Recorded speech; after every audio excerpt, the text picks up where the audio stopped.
Hi, everyone. Welcome to another Adobe Live. My name is Sen Lagos.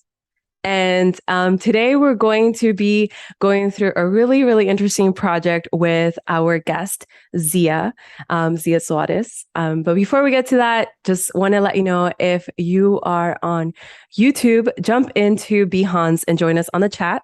Let us know where you're joining us from. I want to know where you're joining us from in any part of the world. We're here from two different places today. I think we're in Madrid and Texas. Pretty awesome, right? So far we have Luda Salamat. Hey, how's it going? Oliver, Andrews, Annika, and we have Oliver. Thanks for supporting us always on the chat. Also, I want to encourage you to check out some of the previous streams. Annika was going over Adobe Express with some really cool insights on a workflow within that program, which is really nice to know. So without further ado, as we always say, Zia, can you introduce us a little bit into your project and a little bit about yourself? Yeah, sure. Hey everyone, my name is Zia. I'm from South Africa, but I'm currently living in Barcelona, Spain. I work as a freelance content creator, so I work a lot with brands and campaigns.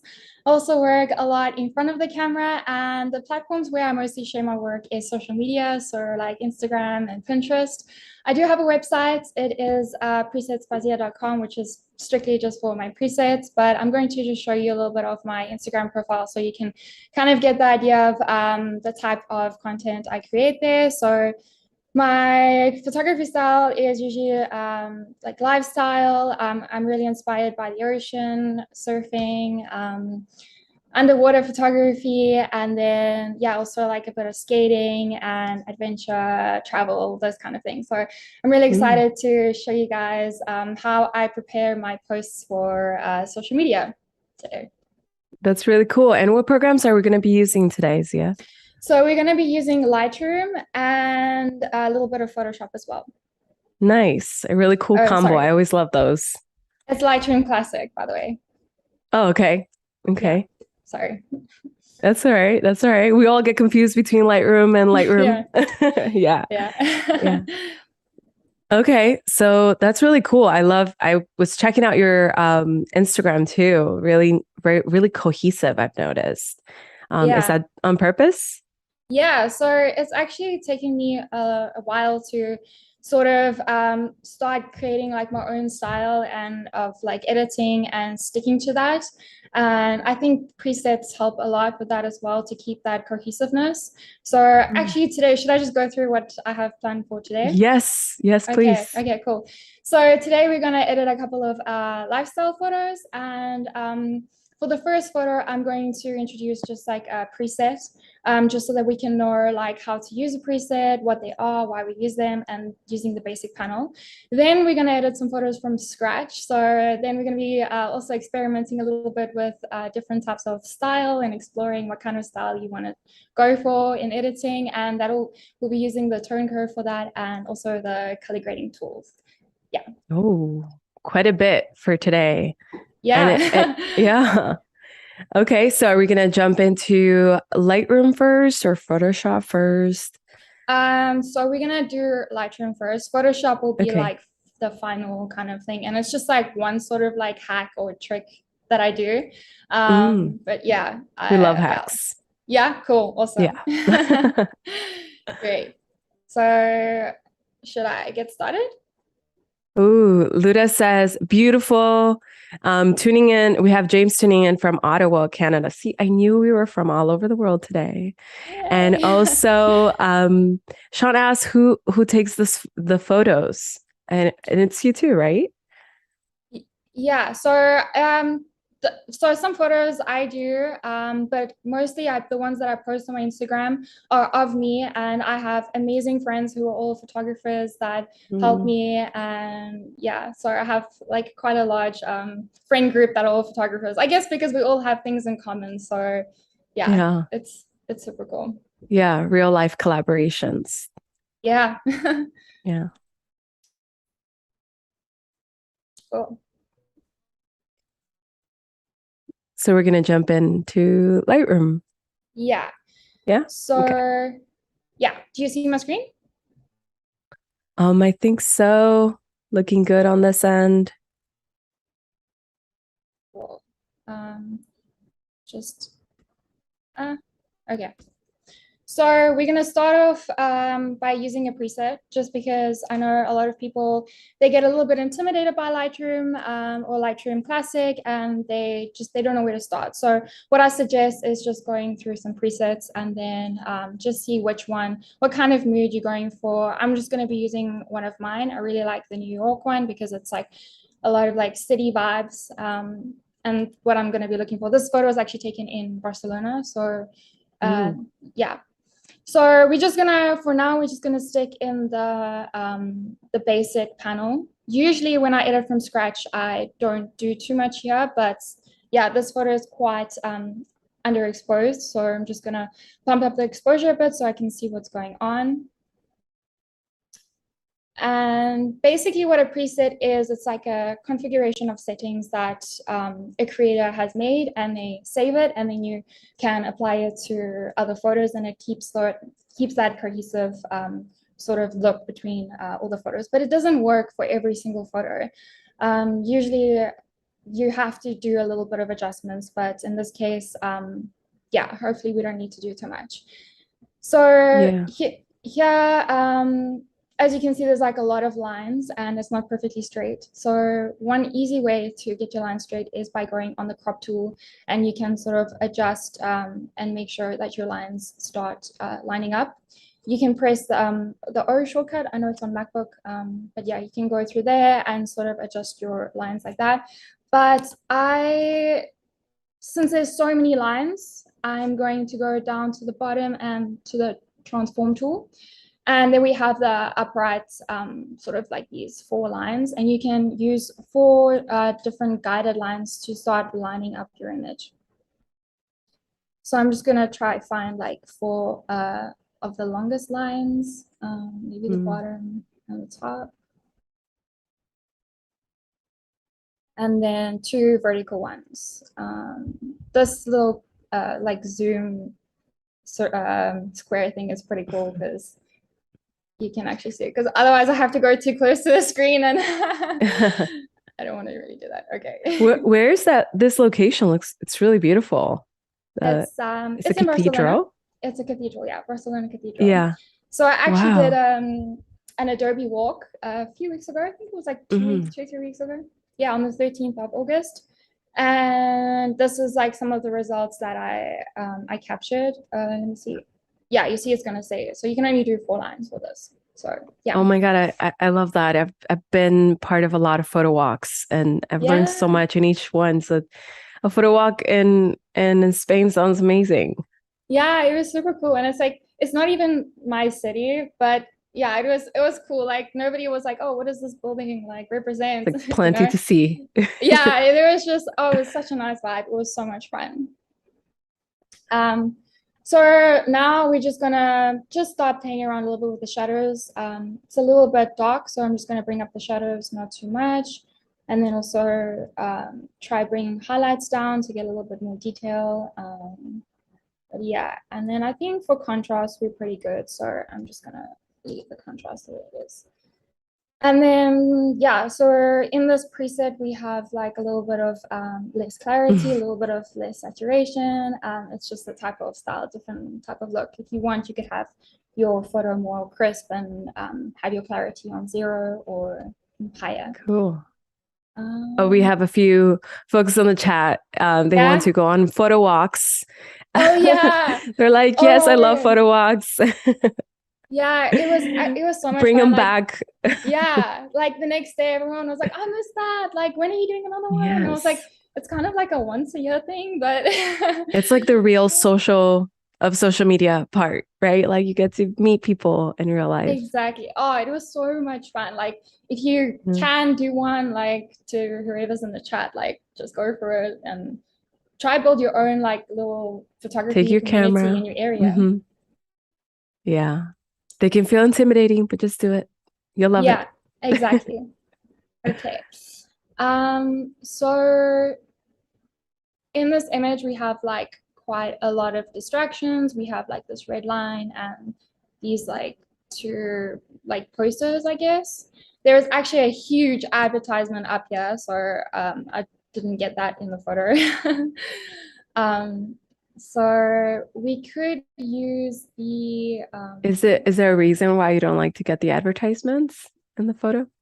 I just want to sort of, it was a huge distraction. It was like super distracting. I'm all Okay. about like eliminating distractions out of my photos, which is what I'm gonna Gotcha. do now. Hmm. So I'm going to try do as many things as possible in Lightroom before we do hit Photoshop, because Hmm. to be honest, I feel more comfortable in Lightroom than in Photoshop. Oh, Um, yeah. what is it about it that makes you more comfortable? Because it's also Lightroom Um, Classic, yeah, which is like OG. yeah. Yeah, it's just I've been using Lightroom for so much longer than I've been using Photoshop. So Hmm. yeah. It's Okay, an so interesting yeah, entrance to design, right? yeah, I, yeah. mhm. Um, so for now, okay, there's not much I can do in Lightroom. So I just want to make sure that I'm happy with all the colors that we have going on now, before I put this in Photoshop. And so where I'm going to show you a bit of a hack, because here, say now we want to crop for Instagram, which is 4:5.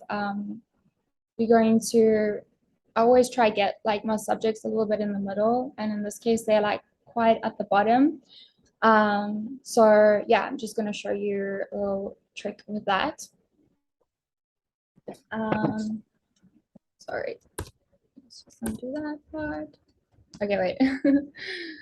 Yeah, you just have to go like reset.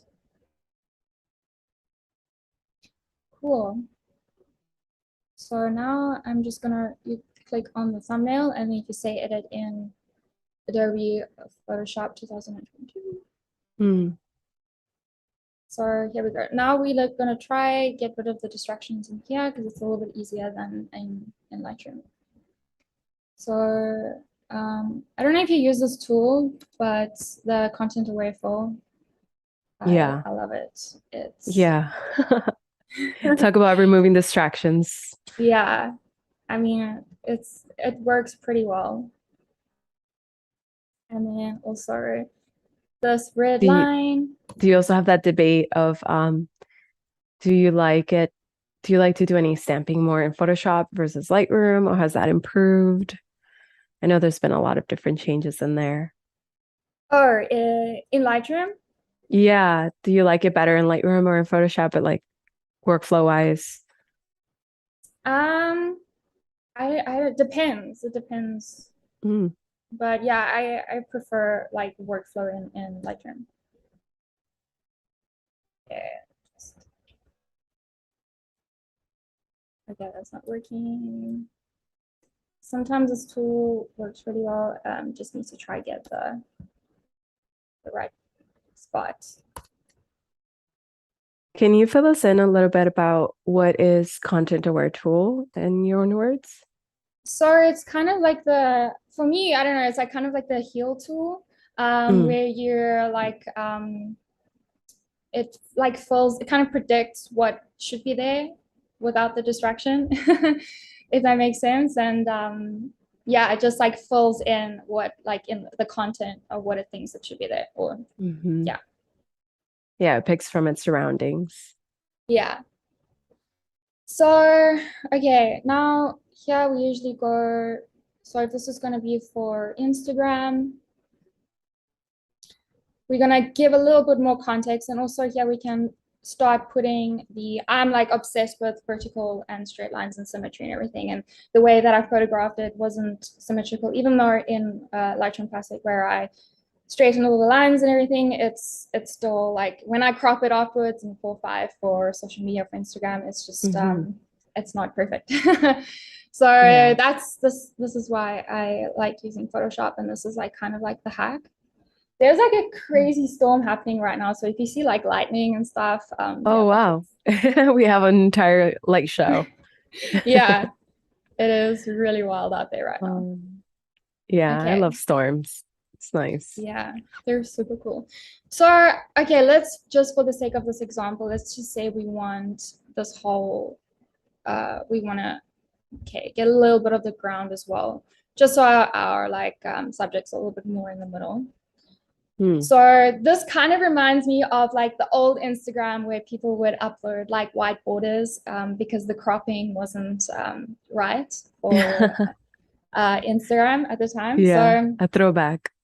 exactly. So this is what we would do like in 2012. But yeah, I found a hack to try to like do full screen of your photo. So we're gonna do, since these lines, the stairs are kind of like predictable, I mean, like if we use the content aware tool, it's going to be able to move over what the context is in the back. So just do the content aware tool. Oh, by the way, you just do a selection and you press delete or backspace, and then this box will pop up for those who don't know. And this should fill in the stairs. Okay, I tried. I think it did a pretty good job. So let me just do that part there. Okay. Yeah, I sometimes find myself using the content aware tool to remove tidbits on the floor that maybe are distracting. Starts to be like it could be like a stain on the floor, and maybe it's just absolutely not adding anything to it. Like So, the screen thing is actually really annoying. Even though we could do this in Lightroom as well, I'm just going to do that. Yeah, it looks a bit better. It's not green. There was actually a cigarette there as well. So we're starting to see a little bit like we're filling up the space. And if we do try to do the content aware full of the building, it is not going to, I think it's not going to do a great job. So that doesn't work. So what I do in this case is I am going to select this whole area. Do you know what I'm going to do? Yeah. It's like, I mean, just the idea, I'm stuck on the idea of allowing the AI to create this incredible intricate building. Yeah, it didn't work though. So yeah, so what I do is it's fair to think about how the simpler the area, or the more basic the area could be. In this case, the stairs are very simple. The easier it is that it'll copy it. Exactly. So now we've done like 2 techniques. We've done the content aware to try fill the background, and now we've also stretched parts of the image to try like fill the missing space. So now we can already see we have a lot more context going on in the image. And okay, we're just not, this part is not, I don't know why it's not working now. It worked earlier. There we go. Okay, well, good enough.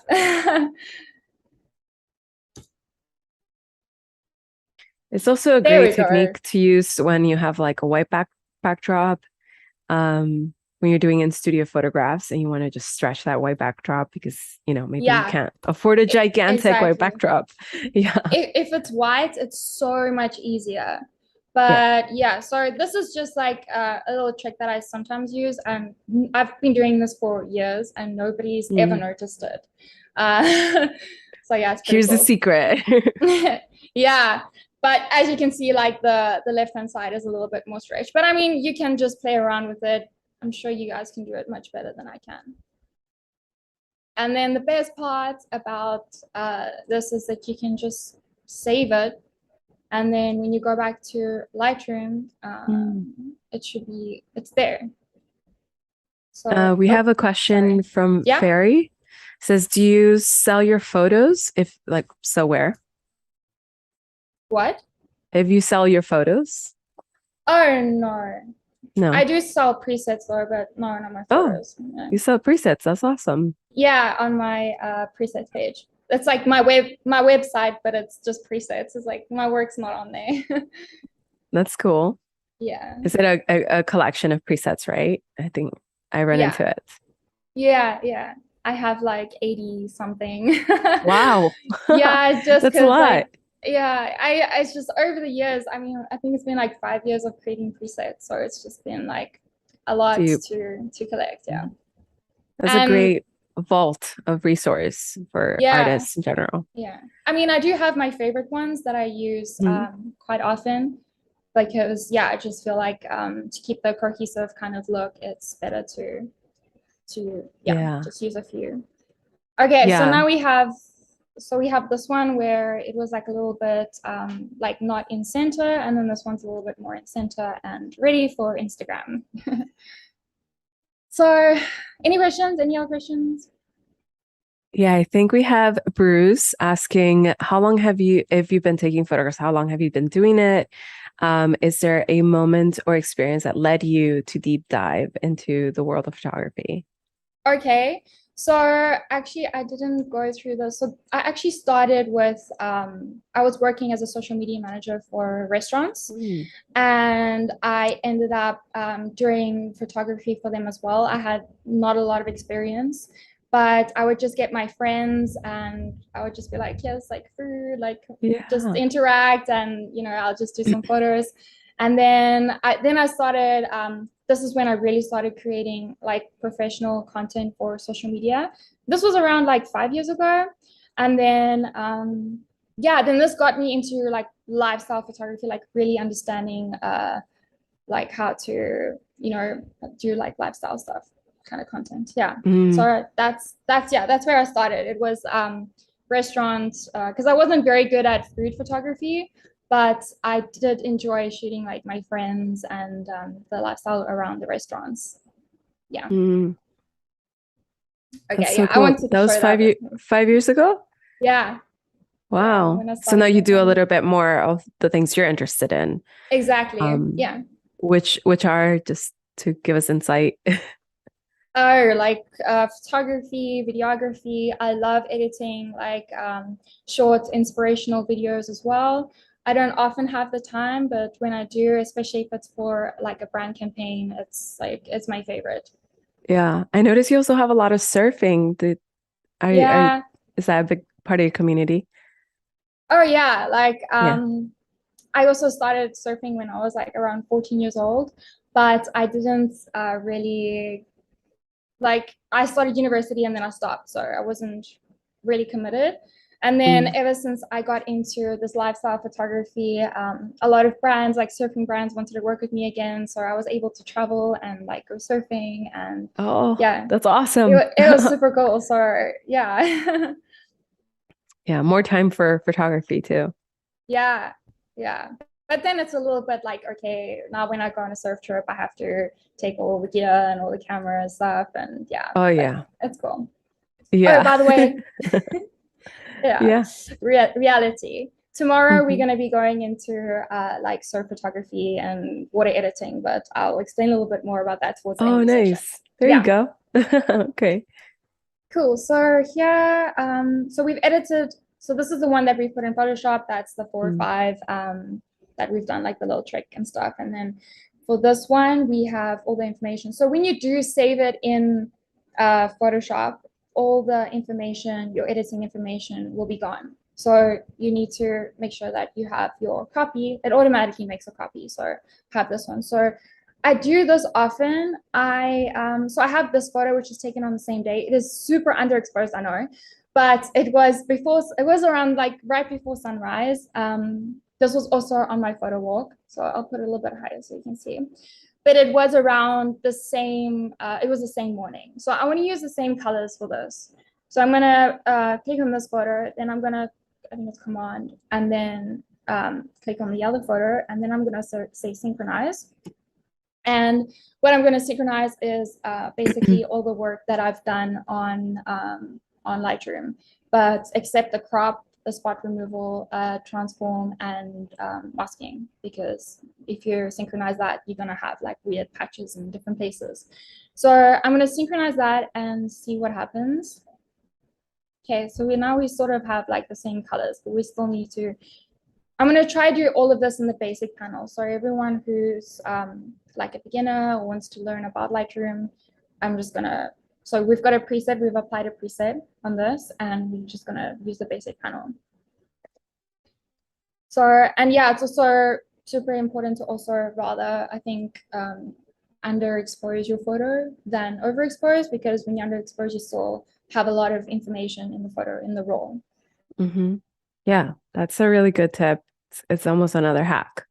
Yeah, Yeah, a lot of folks overexposed, but that underexposure maintains a lot of the detail and information that you can exactly. pull in Lightroom, like this Exactly. photo. Yeah. So I'm just going to use that tool again to align, I think this bridge, this like that sort of brings image. Okay. So this photo is also taken in Barcelona. I also took this during the Adobe photo walk. And the whole idea was also to encourage people to use Lightroom mobile and like all the new features and stuff. So this is what's going on in the photo. I'm just going to turn the highlights down a little bit. And yeah.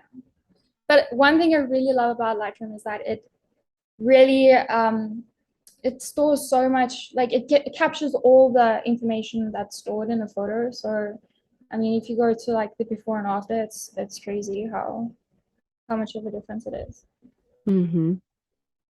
We So I have a want to, question from yeah. Nicholas. Is there a way to remove the background around, say, if one person, even if they're all on the same layer?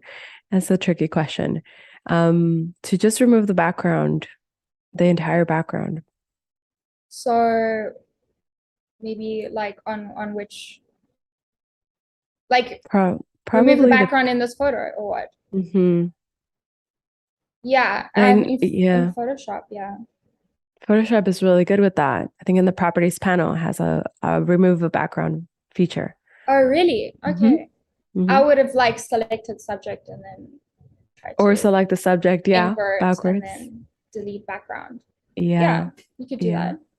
And if you're In Lightroom, familiar with masking tools, those are really yeah, good too. So it's not destructive. yeah.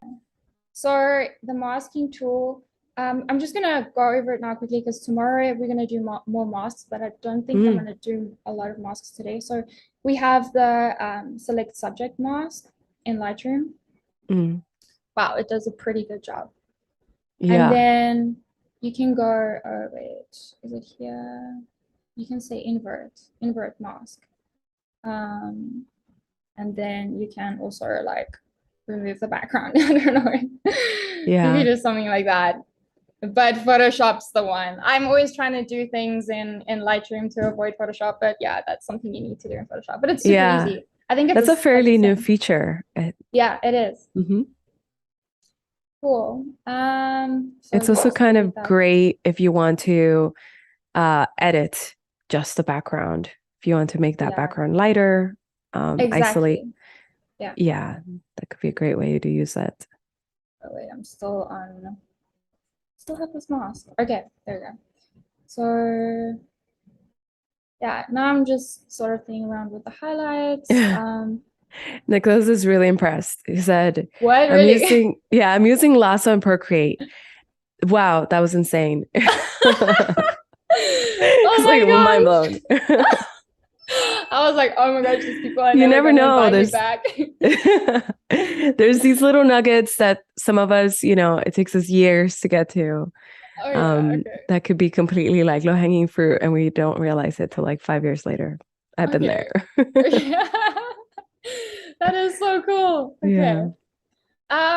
So I like to keep this photo a little bit more moody, and a little bit warm. So I mean you can play with, if you want a more cool photo, you can go more to like lower the temperature and you can get more like of a cool vibe. Or warmer. I personally prefer warmer photos. Um, yeah, what do you prefer, Sim? It depends, definitely. Mm, I think a nice balance between the two, where if there's blue hues, I definitely bring in yeah. a lot more warmth.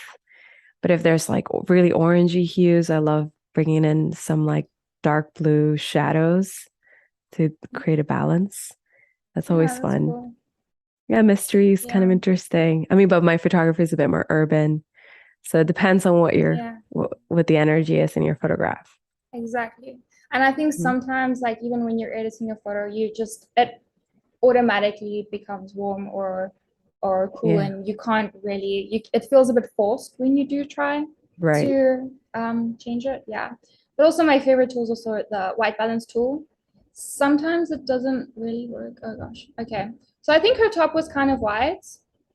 See, it goes a little bit too. So we know this is a warm photo. This has got to be a warm photo, but in this case, that didn't work out. Yeah, you're in this hall. So I imagine all the light that's bouncing is Yeah. definitely bouncing off the walls, and it's that warmer hue even on her Yeah. hair. Yeah. I love it like that. It looks really nice. Yeah. Okay. Hmm. Yeah. Sometimes I just don't know when to stop. So yeah. Right. That is the artist Achilles heels. Like, why, when is it over now? Yeah. So Just bring in your friend to determine that. if you think that looks cool, then sure. Let's leave it. And then another like sort of tab where you can start playing around that's also not too intimidating yet is the calibration, and just you can also play with like the shadows, the tint in the shadows, and then also like with the primary colors as well. But yeah, I mean, this is what I used in the beginning when I first started learning about Lightroom. And a lot of people would go for like the orange teal kind of like this. I remember everyone was posting this kind of thing. Hmm. But yeah, this is where you would have done that. But cool. Yeah. It's like an ode to cinema, that orange teal. Yeah, cool. Okay, well then, if there's no more questions, I'll move on to the next photo. Wait, maybe should we add a little bit of a vignette? I feel like Is it done or is it not? it's not done yet. No. It's not done. There's Now always it's done. something more. Yeah, I think this was calling for a bit of a vignette. Or in the effects tool, yeah, you can play around with. Sometimes Yeah. you want to add more white, you can, depending on the photo. But this one, Yeah. it's like sort of like gives you that feeling that it's you're surrounded by these like really tall buildings.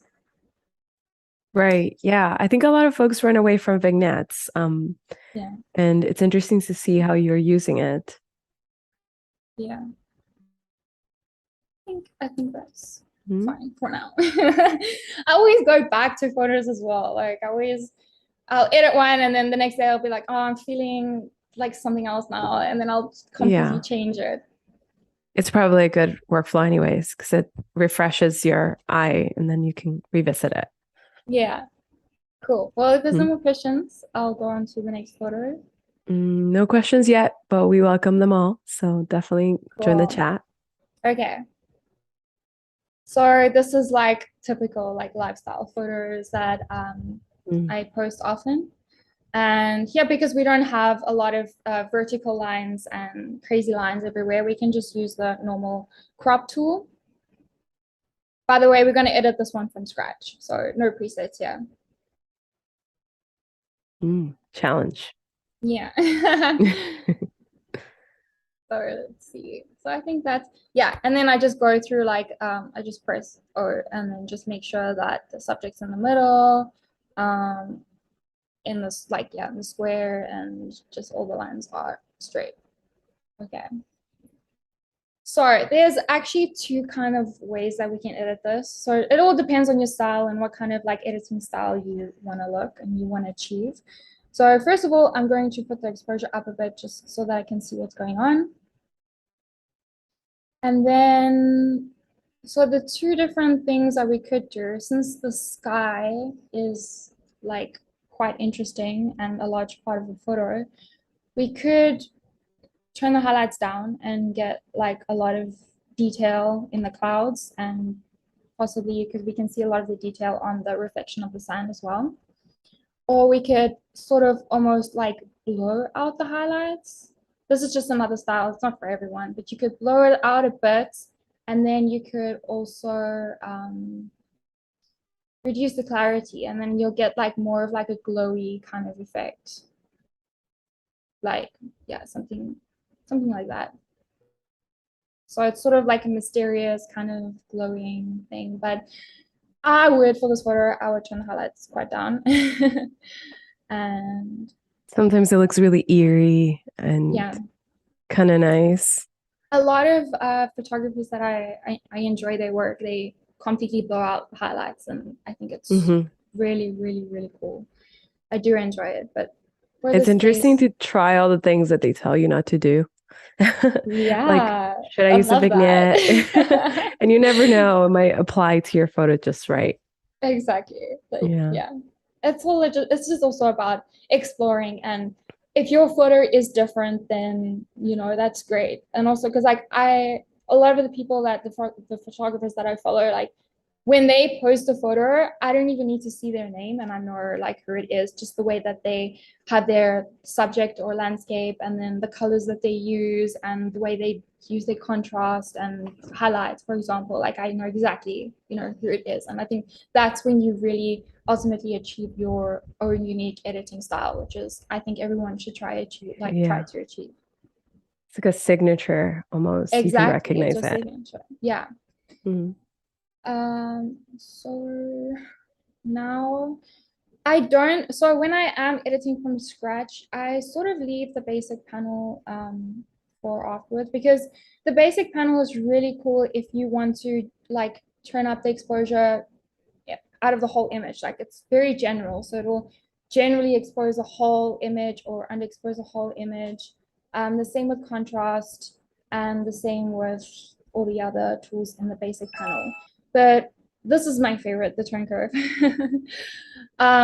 Because here you can really start like finding your like unique kind of style, and this is also where I create a lot of the presets. It's within this tone curve. So those who don't know the tone curve, or who feel like they're a little bit intimidated about it, it's really simple actually. So your top right hand corner is your highlights, and the bottom left hand corner are your shadows and your darkest points. And then in the middle we have the I think here it actually has the words. So yeah, top right Mm. highlights, and then your lights is like in the middle section, and then your darks, and the lowest point is your shadows, so the darkest points. And this is where you can start doing like the general like tone of the image, and it has so much control. And because it has these like 4 different quadrants, and then with this curve you can start putting points on each quadrant, and then you'll have like so much more control. So yeah, this is just affecting the highlights. See, the highlights are pretty light here, and then the further down you go, the darker the highlights get, and the same for the shadows, so the darkest points of your image. The higher you lift it, the more. Actually, this is really cool for like film, because films like darks and shadows are not completely black. They have like a little bit of like texture, color, Mm. and yeah. We have a So question from YouTube. Do you follow the S curve principles? yes, what is up with Right. that door? Like everyone does it. I was just about to do it now. I was gonna say like everyone, you need to do a slight S curve. Yeah, something is Yeah. unlocked when you do that little S. I think Yeah, it's a balance, right? You go up and then you go down and you go up. exactly. Mm. But I've seen also people do like reverse S curves. And Mm. I've tried doing that, but it doesn't work. For the photos that I've tried it on, it doesn't work. But for some people, a reverse S curve does work. So yeah, the basic kind of like rule or saying is just to do like a simple S curve in each of your colors. So you have like the red, the green, and the blue, and then just bring it up. It Yeah. starts looking a little bit crazy at some point, but then once you get to the end, it sort of balances itself out. Yeah. It's good to also just know what you're affecting. So, like, as you explained Yeah, earlier, where are the shadows and where are the highlights so that you know yeah. what are the elements that are being affected. We have a few notes here. Bruce says that there's a big difference. I love the sky and the reflections. We have Nixos asking this really, really big question. Why should we use Lightroom when we can do everything in Photoshop? Which I think I get that question quite often too. What do you think? I would say, I mean, Lightroom, it's great for if you just want to edit color. Um, and I find it a lot easier to use. I mean, I think in Photoshop, if you're gonna change colors, you need to create layers and stuff, right? Hmm. I'm not Hmm. sure.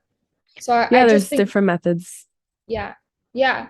But I mean, I think Lightroom is specifically designed to edit color in photos, and I mean that's just how I see it.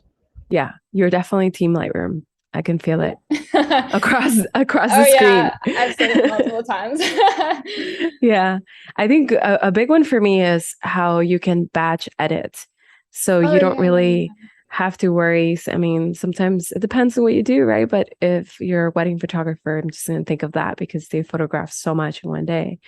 yeah, Um, having to edit the same style that we were referring to, yeah, those presets come in yeah, handy. yeah. In Photoshop, you And don't have presets, right? Well, you have for other things. It wouldn't be specifically. Like color, There, right? yeah, Yeah. I actually recently found a way to include like a code plugin, but that just goes into this space that is completely different in order to batch photos. Oh. Whereas in Lightroom, it's just easy workflow, It's right? yeah, it's so much easier.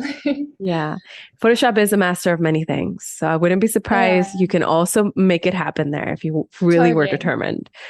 I agree. If you really were determined, yeah, I totally agree. But I Yeah. just think that it's a little bit more yeah, kind of easier in Lightroom. I don't know. It Yeah. feels like very specific, and I'd rather use a program or an app that's specific for what you're trying to do. But yeah, Right. Yeah. Photoshop's great. I love A lot Photoshop. of effort is put into that on the back Yeah, end.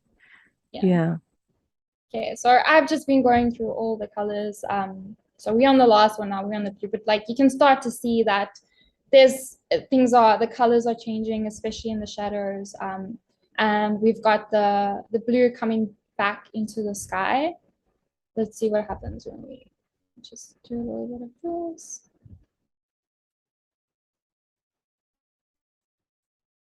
And then, yeah, I just always love so if you place like a little point towards the end, then you can specifically just lift the shadows and not too much of the midtones. And Mm. then, yeah, it also, I mean, your airs can also kind of look so different as well. Like, it just depends on where you want to place it. And so there's like this funny graph thing in the back, right, of the tone curve. And that's basically just specifying the points of the photo, like where most of the sort of tones are. So here it would be like a lot of, these are like the darks and then the highlights and not too many Mm. midtones. Yeah, I guess. Yeah. You're almost creating your own preset filter.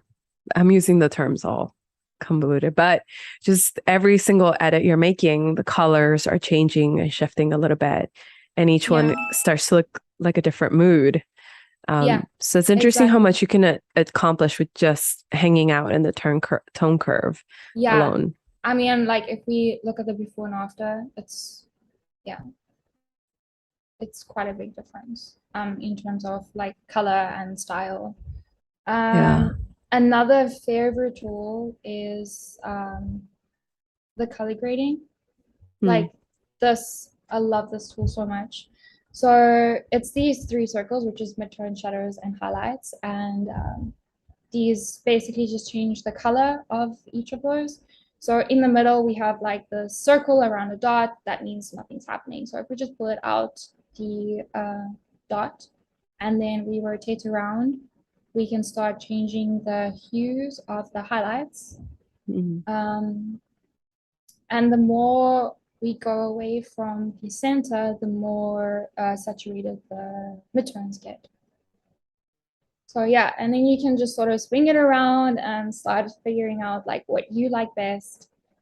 I kind of like this one because it was sunset, so you're starting to get a little bit of like the orange in the midtones.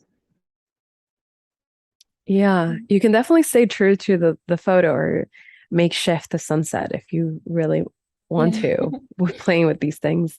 totally. I have a question of my own. Yeah. What beach is this? I love that the sand looks black.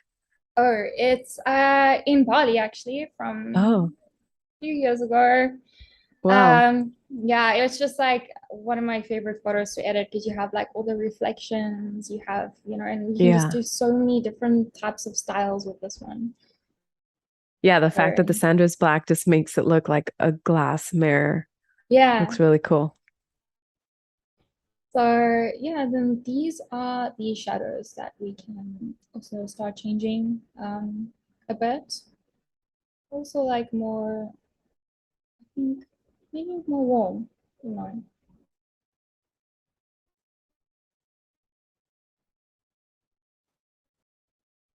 Also kind of like the green. Mm, yeah, I like the greens, those little kind of teal hues. Yeah, yeah, We're all fan of those. yeah. Okay. And then the highlights, I always try pick a color for like each of these. Like maybe it's a little bit too much, but Hmm. I do love changing all three of these. I do find that I allocate like a mood to each color. So something green is a bit more, I don't know, dark, Yeah, or something pink is a little bit more romantic. Might be a bit yeah, yeah, stereotypical, but we do kind of see that in reflected in movies and posters. yeah, yeah, yeah. Something True. warmer can feel like hot. Something um uh, blue, really dark blue can start to feel like darker, and Yeah, yeah, that's it kind of true. depends. Yeah. Yeah, that is so true. So I've done that for now, and then also I always find when you blend it, it does Steve make a said difference. volcanic sand. Oh yeah, volcano. Is That's that why why it's it's black. black? Oh, Yeah, that's why it's wow. black. Yeah, Is that also the reason why Costa Rica sand is black? I guess. Yeah, Yeah, they're all that, volcanoes there, right? right. Yeah, that would make sense too. Yeah, It's so beautiful. Also attracts the sun a lot, so it's really hot. yeah. Oh Yeah. yeah, it is super warm then. Okay, and then obviously there, I just want to get rid of these like little footsteps because they're annoying me. I should have done this in the beginning. Usually I do these kinds of things in the beginning, but I was so excited to just jump into the turn curve and Yeah. things. So Yeah, yeah. Bruce Gonzalez says, Terry and Sean have definitely opened my eyes to a lot of things in Lightroom. Oh, Lightroom cool. Classic. Definitely worth checking out their streams, by the way. Cool. That's really awesome. I'm glad to hear that fellow streamers are also like getting you excited about a new program. It's definitely Yeah, one way to learn. yeah. And it's actually so easy. I find Lightroom like not, I think in the beginning it looks intimidating, but it's really like, I mean, you see exactly what you're changing and what you're doing to the Right. photos, and It's real time. yeah, and it's fun too. I really enjoy it. You can get lost in it for Yeah, hours. yeah. We have General Kenobi saying, I don't like sand. That's Oh, I also There's don't definitely really. team sand and there's definitely team please no sand on me. Yeah, sand is a little bit annoying, especially when it's windy and you go to the beach and there's just sand everywhere. It's yeah, Yeah. not so fun. I love it. I love sand. It Yeah, doesn't bother me. really? Yeah, Yeah. it's like a massage on your feet. Oh It's really yeah, nice. yeah. But if you're a surfer, then like you constantly have sand like in random Everywhere in the places, car. Yeah. everywhere, in the sofa, like How to in the get there. shower. Yeah, right, like everywhere. That's Um, funny. yeah. Okay, Bruce now is we can like, just we know, General, we know this about you. That's interesting. yeah. Now, yeah, just changing a little bit of the tint, just bring back a little pink and a little bit more warmer. Right. Subtle changes kind of make a huge Yeah, difference sometimes. It's a good rule to keep in mind. yeah. Doesn't have to be extreme. And I often go back and just check that I haven't changed the colors like too much, especially in the sky, like the blue in the sky. I always try to keep a little bit of how it was. Hmm. And then we can actually, I think, maybe reduce clarity a little bit. Yeah. And yeah, this ended up being quite of a bright and light Hmm. photo. Um, Yeah, the brightness seems like an intentional spotlight. Sometimes you could yeah, just use it that way, as opposed yeah, to being technically correct. You can just kind of borrow it for something else.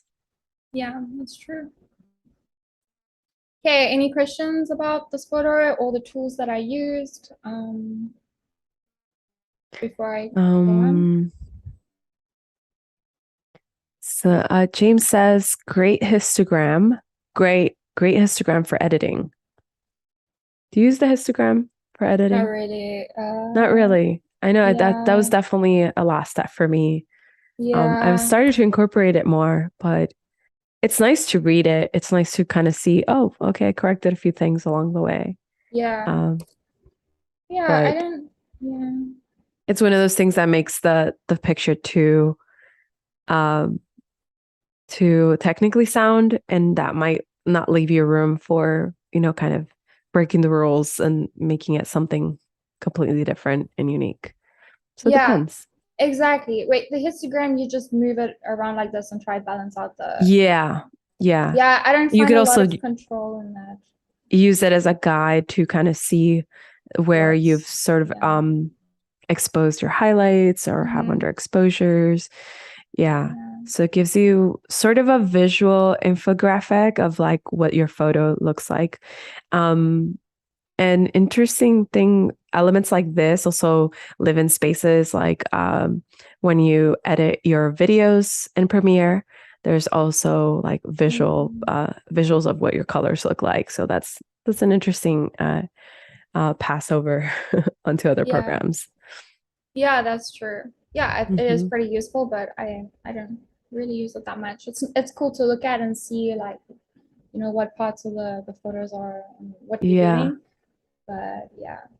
Yeah, one of the things that can make like all of these programs a little bit more digestible is just focus on one thing you could really like rock at, whether Yeah. it's the tone curve or you just, yeah, you could be really good at just being able to master those highlights, and Yeah. it can change everything. Yeah, that's true. So one more thing that we could do in this photo is we could use the mask tool. And since there is so much sky, and if we want to just edit the sky specifically, we can Cool. head over to one of the new features in Lightroom, and that is the select sky. It usually does a pretty good job, but yeah, I think it's selected a bit of the subject. So if you want to deselect, you just go subtract and then you just get the brush and then just sort of I'm doing a really bad job. Yeah. James also Yeah. says it's really good for reading if the data is there before you select the photo. Back to the Okay. histogram. So that's cool. That's a cool little Yeah, thing. learning So something. on that dark photo, just knowing that actually there's a lot of information in there. So Yeah. you can bring it on to the developing module, and that way you can play with it and find out Okay. what's hidden beneath all the dark images you photographed that you maybe were thinking of discarding. Yeah. Definitely don't. You never know. Wow. Cool.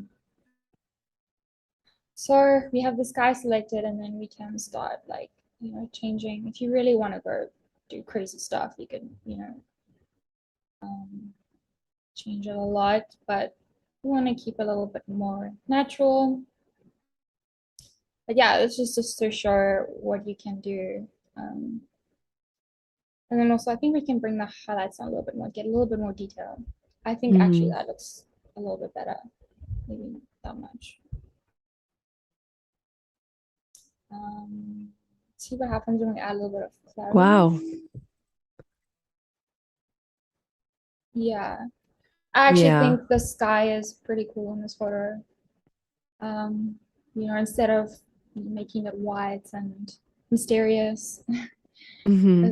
it's cool It's to very actually, contrasted. yeah. Hmm. Because it's actually the black volcanic sand has actually captured quite a bit of the detail from the sky. So I think it's probably the best thing would be to sort of express those details as well. Okay, what do you think?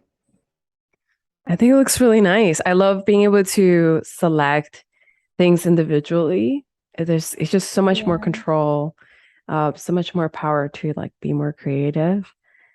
The Yeah. masks can get out of control sometimes because I love using them so much. Yeah. So it's kind of interesting to be very specific that way. And if you haven't checked out the mask tools, they're fairly new, I would say. There's a lot of new features that have been developed in there. You can build masks on top of masks to be very specific if you just want to like edit your subject, or like we see it did here, like just being able to have the sky. I think it looks really different. Yeah.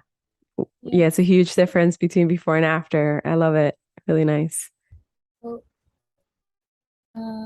Yeah, I always love referring back to the before and after, and then I kind of go through all of them. But yeah, it's a lot warmer than the original, which is kind of what I wanted because I like warmer kind of feels in my photos. But yeah, I mean, it's just once again just finding your style if you want to have cooler photos. Okay, cool. Yeah. Can you share with us? I know that you're a fan of presets and you've developed a lot of them. So Yeah. can you share with us how you would go about creating a preset of your own out of this Okay. one? So it's actually been a while since I think it is where is it? It's been so long since I've created a new one. New preset. So in develop. Yeah, under the presets. Yeah. Yeah. It's or you can press the plus, Yeah, the right? plus Oh, button. okay, yeah, I was going some other weird My way then. brain went also to Lightroom, the the mobile version, Oh and yeah. slightly different, but very much they all do the same. They save all your settings. Yeah. I don't know why. So in develop, you can say new, I guess that creates a new preset, but then this also, I guess, I think this is easier. Yeah, you can just say create presets. But since we've done a mask, we don't want to copy the mask. So we want to make sure that the mask is unchecked. Otherwise, it will save the mask. And once you use a preset, it's going to have this like exactly the sky the sky mask will be copied on all the other presets. So you want to make sure you have masks unselected, transform as well. Sometimes the effects, I don't have that included. And yeah, usually just like the basic, the tone curve, HSL, color grading, Yeah. details. Yeah. So Color basically, you correction. can unselect things that you don't want included, right? Yeah. I've actually had some presets from like big creators, and they've actually had a mask, like a linear mask in one of their presets. And I was like, that is so weird, but yeah. I don't So know you if it's on unselect it. purpose. Yeah, I just have to I had to yeah, I don't know, I just delete it every time I use that preset, but I guess yeah. So yeah, Yeah. that's how you would and then up here you can like rename you can yeah, give your preset a name and then a group. And on the left hand side, you can see like where so these are my packs and the groups, and then you have like the presets within that. So that's what you can do like on the top section over here. Yeah. I love that. Yeah. Just being able to have all of your work almost saved so Yeah, that you can reuse it again. absolutely. Yeah. It Yeah. just So yeah, makes we yeah. have about an hour left. So I Okay. know a few folks in the chat are curious about your presets. If you would like to share those with us, or tell us a little bit more about them. Oh, okay. So um they yeah, so I made these presets like super long ago, and I haven't updated them in like maybe the last 2 years, but I still really love to use them. So I'm just gonna go over them quickly just so you can see. So instead of like yeah, editing from scratch, it's just going to like put this preset over the image. And yeah, these are some of my presets. I really do love the New York one. Use it on the Barcelona photo. Yeah, it's really cool. It has like a glowy because it has a little bit of less clarity. It's got like this glowy kind of effect. But yeah, these are all my different. This is like my lifestyle pack. There's Urban Vibes one is super cool, but okay, I'm just gonna show you quickly. When you add a little bit of sometimes when you just add a little bit of cool temperature, it really looks good. So Then I have a whole bunch of these other ones. I love the foam is back because yeah, you can see like the shadows are really pulled up, and just has like a lot of like color in them. And then the GoPro pack, it's specifically for GoPro photos, so it's really intense. This one could kind Right. of work, I think. Yeah. Yeah, I find that I also have like an entire catalog for just mobile editing. So I have a Google Pixel, and then that profile is so different from Wow. a DSLR Yeah, photo, yeah. right? So it ends up being a little bit more of a higher contrast. So those presets are specific to that. So it's kind of cool. You have a Yeah. catalog for GoPros. Yeah. And yeah, so I have a lot. This is my recent one is the foam preset pack, and it's just my favorite. Like I use these a lot. They are quite intense sometimes, so I do adjust like especially in the basic panel. I do a lot of Mm. adjustments, but Dogtown I really enjoy. Endless Summer, Endless Roads I use a lot as well. Yeah, Yeah, black and some of white the one's pretty darker good. ones actually look really cool, very Yeah, dramatic. right. Yeah, it's like, but it's like really like foam style. But yeah. So yeah, Yeah. that's editing from. So this was editing from scratch, and yeah, we just went through all of my presets. So yeah, I have about like 80 of them, but it really varies on also like how you feel, how you want to like have the photo in the end, what you want it to represent, and yeah, just a lot of different options, which is great. So you end up completing your photos in Lightroom, not in Photoshop, right? Just No, to no, no. clip. So I only use Photoshop if I really need to delete something that's like impossible to do in Lightroom, like super big. Mm. And then also Wow. to do that little hack that I showed you guys. Yeah, that was Yeah. cool. Or another so what I did with the 4x5 cropping and then sort of stretched it out on Photoshop. If you want to do like 4 stories, for example, which is it's 16 by 9, right? Yeah. Sometimes if you have like a okay, it's not gonna work. If you want to do it 16 by 9 and it's like a horizontal format photo, you can also just put it in and do into Photoshop and do the same thing, and then but then you'll be stretching the top and the bottom, but yeah, instead of the sides. Maybe I'll do an example tomorrow.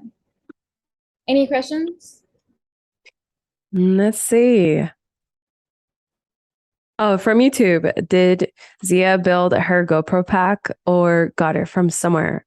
So is it your own or is it Yeah, another it's artist? no, these ones are mine. So These you use ones GoPro a lot. I used to use GoPro a lot. So yeah, like even all the names, it's based on places that I've been, Yeah. and yeah, so and just like the colors of each place like inspired the preset kind of thing. So it is my own.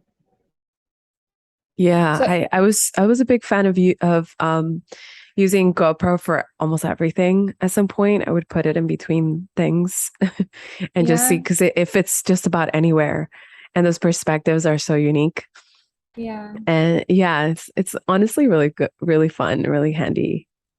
yeah. I'm gonna try find a GoPro photo to edit tomorrow. So like part of the water theme. And yeah, there's also some like tricks that I use for editing GoPro photos. We can do them from scratch, so you can sort of see how the presets are built. Sure. Do we have another photo we can work on today to Yeah, showcase yeah, a few yeah. more? Yeah. Okay, Yeah, cool. part of the lifestyle. So okay, moving on. This is yeah, like another sort of like lifestyle kind of photo. Um, I really like this photo because it's sort of like kind of tells a story, like with the book and the ocean. And this was actually for a campaign that I was doing, and it was basically promoting like remote work, like working remotely and like working on yachts. Hmm. And yeah, so it was just I actually was working, like I swear I was working Yeah. on this trip that I did, because I We'll was take your actually word for it. yeah Because it was Black Friday and I was working, it was like Black Week or whatever, and I was working as a social media manager and I was posting like nonstop and I wanted to puke like from the board, like moving so much, and I was like Oh concentrating on yeah. my phone. So I'm like, yeah. that is a lot of talent. I've been in Yeah. a sailboat with the net, and the net is tricky. Oh Yeah. yeah, on the catamaran, right? Yeah, yeah. Yeah, so this was a catamaran. So the But first it's a thing, beautiful photo. I love the framing. Um, yeah, me too. it just gives you a different perspective, really nice. Yeah. So I'm just going to align these four things, and then yeah, and you sort of have that in, you know, pull your line straight. And then I'm gonna go to the crop and 4x5 for Instagram, and then just sort of make sure that the sides and the top and the bottom, I kind of like the ocean being in line, so like in the middle. But yeah, it's important to make sure that the sides are Wow. like the same distance, and then we can also do that by, I love how that works. It just changed the entire thing. It makes it look so natural that it's frontal. yeah, yeah, right. Wow. Okay, I don't so think I use that as often. oh I tend to really? love the angular lines. Oh yeah, But but I mean that's like total different that's really style as cool. well. Yeah, yeah. Yeah, that's totally like Good for to see me. it. Yeah, I'm always like fixing lines and stuff because Mhm. yeah, but I do like angles are super cool as well. So it just depends on what you want to do. Um, so there are like these little pegs that I'm gonna remove quickly, and yeah.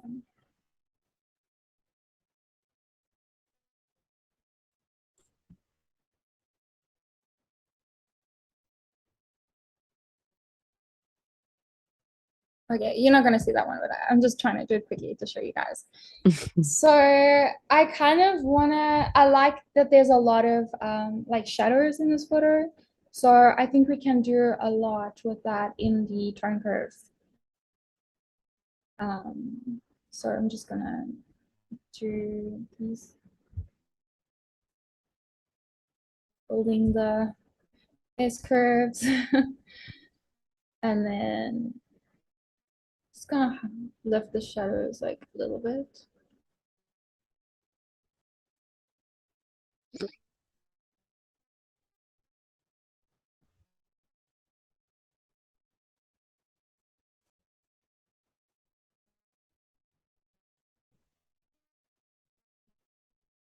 So yeah, now that we're getting a little bit of color to the shadows.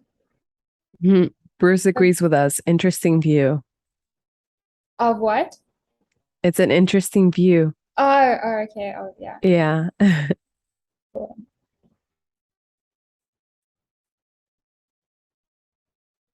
Yeah.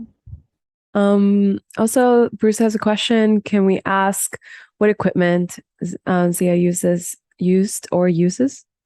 Yeah. For photography or I imagine among the co from the GoPro, or yeah, if you want to share a little I bit about the software too. okay, so equipment I use a Canon R5, Hmm. which I'm quite happy with. And then I do use GoPro. I also use the GoPro Max 360, which is really cool for getting like a lot of angle and like 360 views. Yeah, Um, I love that but GoPro. yeah, that's cool for like video. I really enjoy that for video. And then yeah, I think that's yeah, just the GoPros, the cameras, and And software oh, wise, Lightroom is your just go-to in Photoshop. yeah, Lightroom. So when I edit, I either use my phone. Sometimes I edit on my phone or my iPad, and then I use the real Lightroom. And then Mhm. on my desktop, I use Lightroom Classic. So that's Oh, what we're doing right. now. Yeah, it's Mm. my yeah. Yeah, I think that was my workflow for a long time too. Lightroom, because Lightroom is actually cloud-based, so it communicates with Yeah. your iPad, it communicates with your phone. You can theoretically work on your computer just as well. And it's a nice way if you're on the go to be able to continue your editing workflow. But Yeah, we are all absolutely. lovers of Lightroom Classic. We can't let it go. There's so many cool like tidbits there that I just to this day enjoy. So that makes sense. That workflow makes sense for me. What you're Yeah, doing. yeah. I really think that like the real Lightroom, let's call it, it's so cool with like the cloud base, and I think it just really like also protects your work. Mm, Because right. I'm just working with hard drives, and they just yeah, they're super expensive, and like also like my hard drive broke the other day as well, and I was like, Yeah. oh, Did it so fall into the ocean no, while you were working yeah. from home from boat? No. Um, I couldn't no. imagine. Yeah, that would be kind of scary, but Yeah. no, it just stopped working, and that's the thing. I was like, Yeah. I was so confused, and it was like Yeah. 16 terabytes. Oh Like my gosh. that's a big thing. Yeah. Yeah, I think that's another great safekeeping, just being able to have even if you do still want to have an external drive, but you just know that a lot of these images that you've worked so hard on editing are living in the Yeah, cloud. It's just one of the best inventions. Dealing with this, doing photography for so long, the yeah, technology, like advancements of just the cloud system for me is like a great relief. yeah, So yeah. So you use Lightroom yeah, or I use Lightroom? Lightroom. I use Lightroom Classic from time to time, but I'm very aware of the backup system in Lightroom Classic. Yeah. You have to do that manually, right? Unless you have your hard drive connected all the time, which I don't encourage because it could actually affect the lifespan of your hard drive. Yeah, And I still have external hard drives, which I just always pray, you know, it's like, I hope they're yeah. okay. Um, yeah, but one of the best things is having fast internet and a Uh-huh. good cloud backup system. I encourage it, especially if you're on the go like you. That would be Yeah, great, great way. yeah. I Yeah. need to start moving more into uploading my work on the cloud, but yeah, Yeah, hopefully. it takes a little bit It's difficult of to find, time the yeah. first time, but then it just does it on itself. Yeah. Yeah. So we've adjusted all the tones in the tone curve, and just to sort of lift the shadows a bit overall, the basic panel is good to do that. And what I really like to do sometimes to just check that I'm on the right path of editing is that there's like a little toggle thing over here, and then when you like toggle, you can see like what changes you've made. Yeah. So, and then also, I love this. We're having movie flashbacks in the chat. Steve says that scene, this photograph reminds him of a movie called Dead Calm. oh really? Sam Neill sits on the sailboat in the same way. It's Oh really no, cool. really? That's so So, cool. and I think it's like maybe like a thriller. So Yeah, you're onto okay. something here. Yeah. Little cinematic movie Mid 90s look. film Yeah. throwback. Yeah. Yeah. That's awesome. I'll take that as a compliment. Yeah, I think so. Yeah. So yeah, no, it's just also changing the hues, the saturation, and in the color grading. I kind of like the blue for the midtones. It's like yeah, Yeah. the ocean. Let's see if we do it like really saturated. Yeah, too much. Yeah, I like that you brought some detail from the inside. So Yeah, we're able to I like I see. don't know why I like the book a lot. And see what happens with the shadows. This is cool because we have a lot of shadows in this image. So to find a good shadow is going to be really fun and interesting. Yeah, I don't know. I kind of feel like the like pink, either the pink or orange or the green. What do you think? Yeah, the pink on your hat could stand out a little bit more. Yeah. Like maybe like pink, purple. Okay, and another characteristic from film is the highlights are never like really white. There's always like a little bit of tint in the highlights, so you can do that here as well. So Right. change the color a bit. Yeah, you can attempt to achieve a complete white highlight with the eyedropper tool, which is nice, the white balance, or you can be intentional with your color on those highlights and make it a different color palette that can emulate a different mood. Exactly. I kind of like this one. I don't know, like the blue.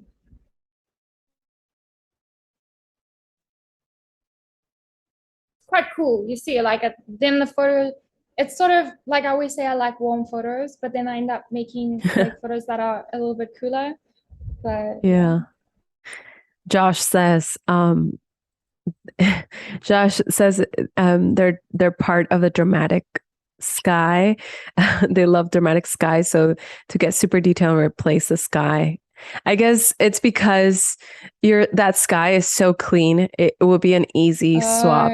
You know what I mean? It's one of those where there's no clouds, so you can you could put a dinosaur back there and it would be an easy thing.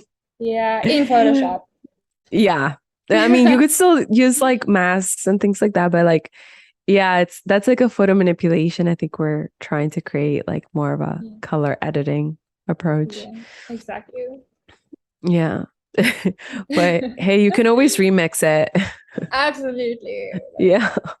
That would be fun. So then, yeah, just sort of check what the blend is doing. This feels like it's going a little bit more warm, a little bit more cooler. Bruce is like, the real question is, what tea is Sin drinking? I'm drinking matcha tea. Oh, it looks so good. I just have little by little. You have what? Water. Water. Just plain old water. Yeah. Plain old water. It was so funny. I love the chat. They're so silly. But Bruce is on fire, right? Like in the chat. Yeah. On fire. I can't see the chat, by the way, so keep telling me what's going on. Okay. I think we can add a little bit of green, right? Yeah. I'm definitely into those film vibes that everyone's referring to in the chat. Yeah. Sometimes adding a little grain helps in that. Yeah. Almost intentional as opposed to removing.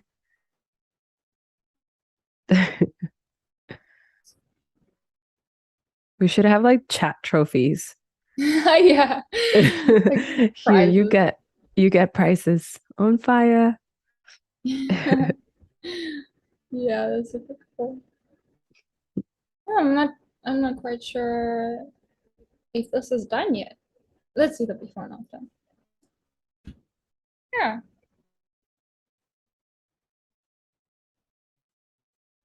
Yeah, that's the real question. Is it done? Is it done? Let us know in the chat. And then one of the last things I do again is just go back to the basic panel and just play around a little bit more.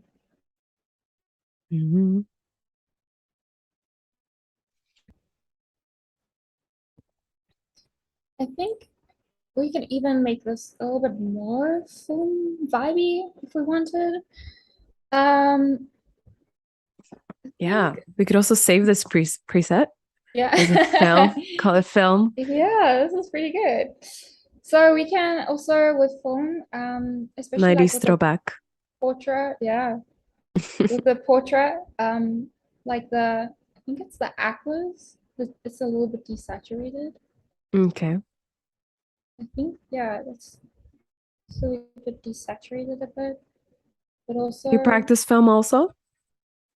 No, I just do it for fun. Like I'm super inspired by people who do film photography. I think for me personally, it's like a little bit too expensive, also because I love shooting like a lot of Oh, photos. Like, I yes. need to take Yeah. a lot. So I just think that it's really cool that you can also like sort of imitate the same features as film in Right. digital as well. So Mm-hmm. I do like just look at film photography and then just try incorporate those kind of characteristics into my own Right. photos. Have some references. Yeah, exactly. References. Mm. So usually it's like a little bit teal and then a little bit desaturated. Yeah. Yeah. Yeah. Does anyone have questions in the chat about like, or want to let me know something about film, like any other characteristics that I might be missing in the specific photo before we wrap it up on this photo? Mm-hmm. Yeah, I think, let's see, Anna says, I like it. It will never be done. Yeah. The photo will never be. Good Yeah. white balance on this photo. White balance. Yeah. Oh, and then do you do TikTok or dabble in videos? So I'm really more into like inspirational, like short form. So I think TikTok is a little bit like yeah, not it's a little, kind of a little bit of the opposite of that, like more Mm, entertainment instead of like inspirational and cinematic. So I right. haven't, yeah, I haven't really gotten into TikTok or do like short entertainment kind of Hmm. forms. Yeah. I Hmm. mean, yeah, I don't know. I would like to, and I love people like seeing people do those kind of things and like really finding a passion through these like short videos and things, but Right. I haven't reached that point yet. Yeah, it's good to know, like, just in general what you're into, and then finding Yeah, those spaces that nurture that, right? Like if yeah, you're into absolutely.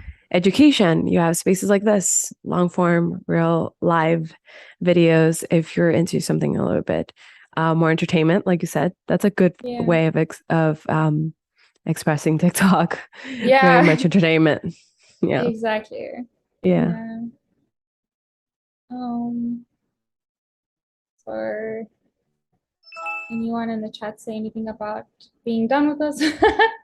Oh, I think so. Yeah, it's Although they were done. joking Okay. it'll never be done, but Okay, okay, okay. Okay. um, does Lightroom, LeBron said, does Lightroom app offer as much editing options as the Lightroom desktop version? You want to answer So this? The Lightroom, is Lightroom this app versus Lightroom desktop, and I think there's a confusion there that one is different. I think the desktop, oh, you mean like Lightroom, not CC, right? Or not classic. Right, because Lightroom Classic would have the Lightroom app. But Lightroom app Yeah. would be, yeah. But is there a differentiation between both Lightroom apps, um, app and desktop? I'm gonna say yes, because Yeah. just the way the interface is made a bit Mhm. more simple on the Mhm. mobile application. So it's a bit more straightforward. It's a wonderful way to get your feet wet and get more familiar with the app before diving into the desktop version. So yeah, they're different, but all that information carries over. So you'll still have that kind of insight. It's not like you're learning information that is completely irrelevant. It changes completely, right? Yeah. I also found on the iPad, some editing, like the tone curve that you were using earlier, just moving that with your fingers. It's a really cool experience to just have Oh that like yeah. workflow. Yeah, Do you yeah. I use a welcome you to pen or try it your out. fingers? Yeah, you can use your pen or yeah, it's either way. It's like more tactile and it appears right on top of your photo, so you get to see how it moves, the colors. Yeah. There's something neat about that. So if you want to, spend more time on Lightroom, this is one way to do that. Yeah. I think, yeah, I just feel like, yeah, you on the desktop, you'll spend a lot more time because it seems like it's done already. Like you feel like you achieve results faster, I think, on your phone or your like iPad. But on Yeah. desktop, you really see like all the little details Right. and yeah. That's a good point. Yeah, like it's great to bring it into your desktop because you'll have a bigger screen and you get to see like, do I like this still? Is it Yeah, done? We should have exactly. like a done button. Yeah. Oh my word. But like in real life as well. Like Yeah, in real someone's life. watching you editing, you just be like, okay, you're done. Spend too much time. Yeah. Yeah. Bruce says, next photo, if Zia's ready, we're curious to see more amazing captures. Okay. So let's try, let's edit this one because I want to try show you guys what we can do when there's like a lot of green. So I'm just gonna do a little bit of the tone curve again. Cool. You guys are gonna just, Again, awesome. Okay. Like I'm loving this framing again on this photo. yeah, we're not gonna straighten any lines in this photo, don't worry. Okay. Thank you. So, oh man, I just love the tone curve so much. It just really makes such a difference. Yeah. And it's so easy to use. So I'm not adding another point yet and then lifting the shadows. I'm just gonna keep it the shadows kind of dark. Hmm. And there's actually a lot of this photo is really dark actually, if you look at the histogram. So yeah, now I'm just gonna go with the toggle on and off. And this is just the tone curve. This is just the simple like slight S curve. It's making like this difference. And I think it's like, yeah, quite subtle, but also really brings out a lot of the tones in the image. And then, so we haven't used this, what is this tool called? The color selector, right? This, Okay. yeah. So if we use this, we can change. I kind of like the color of these are all banana trees. This is in a banana tree forest thing, farm. And Right. yeah, we can sort of change the hues if we want, but yeah, we can make it more like a greeny or like more like a yellow, but I like it the way it was. But if we do, sometimes some people like they have this signature editing style and it's to desaturate the greens,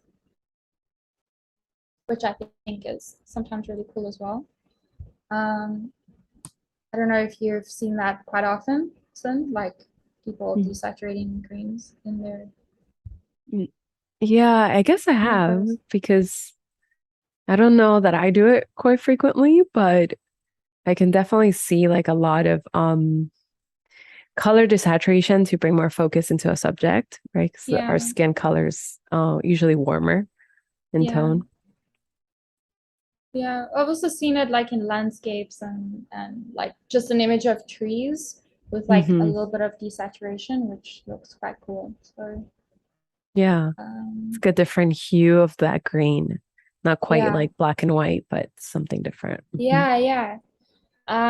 So I've just brought the greens down a little bit just for fun. And then we can go over to the color grading of the midtones. So I think the midtones were good the way they were. I have a feeling we're not going to do too much to this photo. um, yeah, I'm gonna leave I'm gonna leave the color grading in here.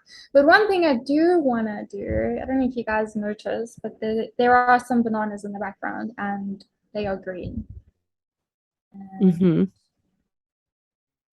I kind of wanna make them yellow. Oh, So cool. let's just select them.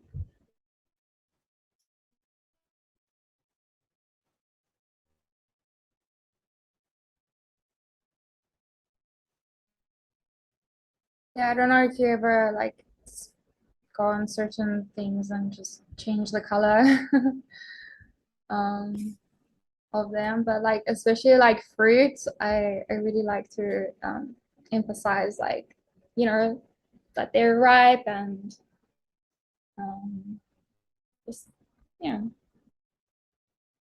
Yeah, it's So a good option to have. And again, we're using the mask tool, which is really helpful yeah, if you want to make those selections, the specific selections. yeah, this is the just the brush. Mm. So you can do it manually on certain areas. I don't know if you guys notice like this. I don't know if it's much of a difference, but yeah, just bringing out the lawns in the back and then just adding temperature. And I mean, it's so simple. Oh, that's It's so easy to interesting. do. Yeah. I was wondering if you were gonna like change the color. But adding that temperature hue kind of like make it look a little bit warmer too. Yeah, yeah, Hmm. just subtle like basic panel kind of things that need. Um, and then also you have like the effect amount. Sorry, that was before. They were actually super green, and then yeah, in the middle.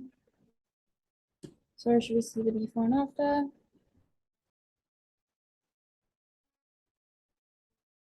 Yeah, what do you guys think? It's looking really cool. We have about like 20 minutes left. So if you want to Okay. still kind of play around with a few more, or show us some of your favorite features here on Lightroom Classic, Mm-hmm. that'd be cool too. I feel like one of my favorites lately is definitely masks. Yeah. I do masks are really cool, but I really enjoy like the turn curve for the color just because you have so much control over changing like the color and also the color grading. This is super fun and it really helps you to truly like discover your kind of like what you like and in that sense sort of creating your own style. Um, Yeah. yeah, Yeah, I think the tone curve was a really nice insight. yeah, and the color grading. Do you ever use this panel much, the hue, saturation, luminance? The hue, saturation, luminance. Yeah, absolutely. Especially Yeah, luminance. yeah, really. I When don't. it, yeah, when it comes to the sky, I think it's really interesting Okay. to, as opposed to, I guess, it's having the mindset of like, do I want to saturate this or unsaturated it? By creating more luminance, sometimes you can change that color hue into something lighter Okay. or darker. Yeah, Yeah. and bring out more information at times, out of Yeah. a skin color. Uh, Mm-hmm. yeah, so if you mask like somebody's skin and you use luminance, it's a really great way to kind of like acquire that exact skin color Yeah. that might have been washed out a bit by your flash or whatever lighting source you had. Yeah. Yeah, it's really neat. Should we try? See what we can do with Yeah, it. give it a shot. We're always here to learn like new things. So definitely it's one of those that I use frequently. I think just by experimenting. Don't know that I got that Yeah. anywhere. But yeah. Actually, that the luminance, bringing the luminance down makes actually kind of, yeah, makes it feel like the subject is more like inside, by bringing Yeah. the more inside, you know, because Right. before, More dimension almost. yeah, yeah, yeah, true. Okay, so, and then Yeah. And you a can lot of, select each color independently. So if you were to use that yeah, luminance on the green, there might be a vast difference there. oh yeah, okay, let's try it. Yeah, it makes it, Yeah, Sean says the HSL gives you overall control of global colors. Yeah, okay, it's like so you get to be more specific. Your hue, saturation, luminance, that's what HSL stands for. yeah, yeah. I usually, Annika's like, Sean is lurking. Hey, Sean. so yeah, I love using this tool because you can, yeah, just select and you can change. I love changing the hues sometimes, especially with water. I'll use this tool and just like make it more like teal or yeah. Yeah, So, I and like that also too. I like this tool because sometimes when I'm like photographing models and they're like, please make me look more tan. Yeah. And then you just go over here and then you can like with the saturation add Oh a my God, little bit. that's such a funny request. People always Yeah. tell me that too. Photoshop me is the Yeah, like statement I get. Like what? yeah. I don't know. I don't make promises. For me, it's always like use your presets to make me look more tan. It's like, Oh, my presets don't really do, but yeah, some presets do, I guess. It just depends on the saturation, on the skin tone colors and luminance. Yeah. yeah. There's definitely some presets. I do think it's in Lightroom, regular Lightroom, Yeah. where if you have the subscription, you get to have some presets from several artists. There's collaboration with Lightroom to be able to allocate like presets for if you have architecture photography specific to Yeah. that, or skin like a portraiture photography. So Yeah. skin is very like cared for in those presets, which is an Yeah. interesting like because I know you started with a preset, which is like a cool way to begin because you kind of have like a baseline of it. Yeah. Yeah. That's the thing with presets, it's just super cool to just already have all the other colors like taken care of, and then you just have like the basic panel to play around with. So if you do have the preset set for your skin tone, then that's awesome because then you don't really have to go and change things around. Right. It's like a big misconception that a preset, you just like slap it on and Yeah, it's done. no. It Yeah. actually still gives you room for creativity. So you can keep Yeah. playing with it the way Yeah, you that's did true. today. Yeah. Yeah, Yeah. absolutely. And I mean like the lighting's always different in a photo, like things are always a lot different. Some like simply one preset is not going to work for every single photo that you have. So yeah. Sean says, use the direct selection picker. It lets you choose what color you want to adjust. The Is it this direct one? mm, I think so. Yeah. Direct Direct selection. selection.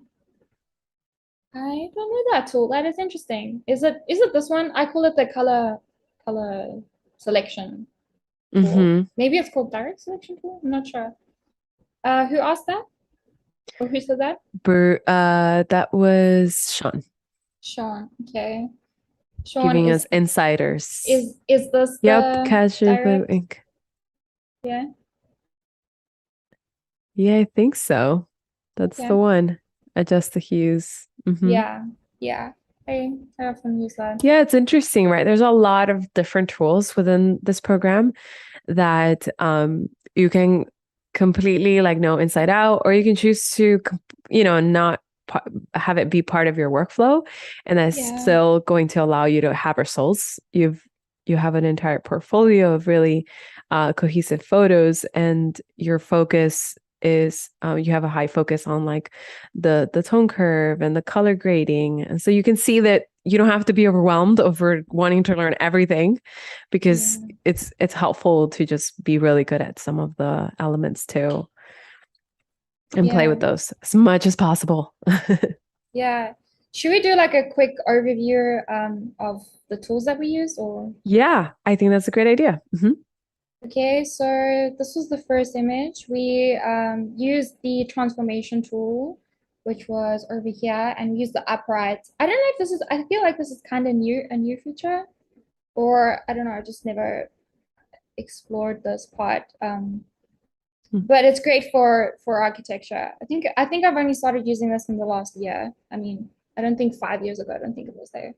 I'm not sure. But 5 years yeah, ago, so much has changed. So yeah. probably not. Yeah, so this tool is really cool if you have multiple like horizontal and vertical lines that you want to level. So that I think that was the basic one for that one. For this photo, oh, for this one, we kind of did like a batch edit. So we copied the settings, basically the preset of this photo onto this photo, and then we just added a bit of the vignette. This one we use the mask, the Select Sky mask, to change just give a little bit more emphasis to the sky and change the tones a little bit. And then for this one, to make it seem a little bit more foam-like, in the tone curve, we lifted the shadows, which is the bottom left-hand corner. So we made like a simple S curve in each of these colors, and then just lifted the shadows a little bit on each, depending on how much of color you wanted in each of those. So just to toggle that one on and off, this is just what the tone curve has done to this image. So that's great for if you want to get like foam kind of style photos. Yeah. How do you show the before and after? All right, so Just to have. this is a before and after what we're on now. But Mhm. if you go to so the word tone curve, and then on each of the kind of panels they have like yeah, on basically where the word is on the Oh, I love, left, yeah, you can toggle on and off. I think this is like on and off. I mean, it kind of like right. I think that's what it does. I think so So too. Really cool. yeah. And then Right. also the color So, grading, the difference between the color grading as well. I think it makes a huge difference, but it's really cool. So that's what we've done for that. And then this one, we use the mask tool again in the back to select the bananas, the color of the bananas, and just change that. And then we use this tool, the direct color tool. I don't know. Yeah. Nicholas says that last one was awesome. Oh, yeah. Which one? This one. Yeah, I think that's the one. Yeah. Oh, and we added grain. We added grain because it was going for like the foam kind of style. So Right. Yeah. And we use plenty of masks on this, on a lot of these, I think. yeah, Right? We used that on the especially sky. We used it on the yeah, bananas. We yeah. used it in the Actually, look at that. sailboat. Did we use it in the sailboat? No. I don't think there was a mouse. Sorry, let me just change that. That was annoying me. We didn't use a mask for this. No. We can go over here and we can see yeah, a mask would have popped up here. We don't have a mask on this one. Should we say select sky and see what happens? Oh, yeah. Why Oh not? yeah, look how perfectly it selected the sky. So if we wanted to, we could bring down the highlights a little bit, make it, yeah, kind of,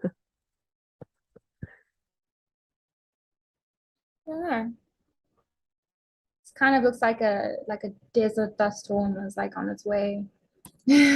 Yeah. um, Yeah, I mean this one's an easy background to select. Also, if you start playing with the luminance on that too, or oh yeah. even just yeah, you can start, or even dehaze is a great way to find more information. I feel like I don't know why, but with the mask, once you go down to like luminance, it's I don't think you can do much. I think the mask is Mm. just the basic panel, if I'm not mistaken.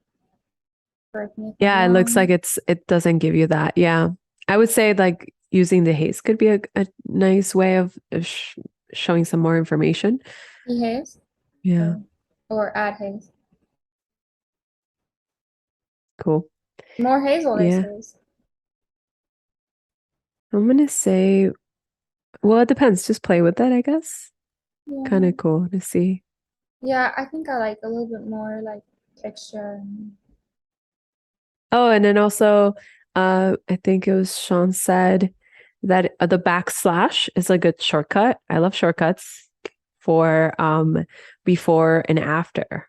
Okay, I'm gonna try. No, I don't think. Oh no. Oh no, Yeah. I knew that was gonna happen. I'm not gonna try press anything. The backslash. Okay, wait. Oh, there we go. Okay, I got it. Thank you. Yeah. You're like, oh no, oh no. Okay, it's fine. Yeah, because sometimes when I'm editing, I accidentally press like one random button and then like everything just Oh like yeah. collapses or something crazy happens. Okay, yeah, Panic that's cool. ensues. Yeah, I thought that was gonna happen. I pressed the forward slash, not the backslash, but now I found it. Oh, Cool. I don't Thank even know where you. that forward slash is. Okay, there it is. Never use That it. is really cool. Yeah. I always, yeah, I just go like that, and but I guess that is so much cooler. Should we try edit one more photo? We have about 10 minutes, so if you want to also I know you worked on Photoshop too, so if Yeah. you wanted to review what we did there and then let us know what we are going to be working on tomorrow would be really cool. A little Okay. insider. Okay, cool. So on Photoshop, wait, let me just move the screen. So in Photoshop, how do you see the original? See, I'm like really bad in Photoshop. I didn't create any layers. So basically Oh, this, the history yeah. panel, I think that would be probably the best way. Um, how do you, Oh, usually if you don't see it right away, it would be like Windows, uh, history, and then it's a good way to uh, just, yeah. Because I think, yeah, oftentimes we forget to create layers, and that's fair. It's like an yeah. easy, fast edit. So the history panel is a great way to undo without, because there's undo kind of gives you like only a few times you can undo, whereas history panel goes all the way back to the beginning. Oh, It's okay. like, yeah, it's like Yeah. the best time machine you could think of Yeah. because you could go back You in know, time. I actually learned Photoshop before I learned Lightroom. Mm. Um, so yeah, I do remember these tools, but I've forgotten because I just, yeah, I don't use this. I don't use Photoshop so much anymore. But Yeah, it's such a great program as well. I think Lightroom is like your carrot, Yeah. and you just need a carrot to follow. Yeah. Yeah, totally. So with this photo, we use the content aware tool, which is Mm. what we use to stretch the image. So the image before, actually in Lightroom, we can show. So this was the image before, and the sort of the cathedral is a little bit like not in center. So if you go through there, it was a little bit off on the side, like over here. So, and also we wanted to add more to the side to make it more suitable for social media, for Instagram, for example, for the 4:5. So that's what we Yeah. did there. We used the 4:5 crop tool, and then we stretched the image because originally the image was kind of like, I guess it was like that, right? It was like something like that. Yeah, it's a really wild decision because I wouldn't think of creating. It's interesting because if you don't have a wide angle lens and you did take a Exactly. closer in Yeah. photo, it does create a different impact when you just have this. It seems more magnanimous to be able to see like the architecture and these little Yeah. people, right? Like that's one way you can determine scale is seeing people in it.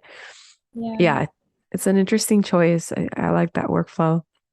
Yeah, so yeah, I just exactly. So if I don't have this was taken on like quite a wide angle, but I Mm. wanted to add more context.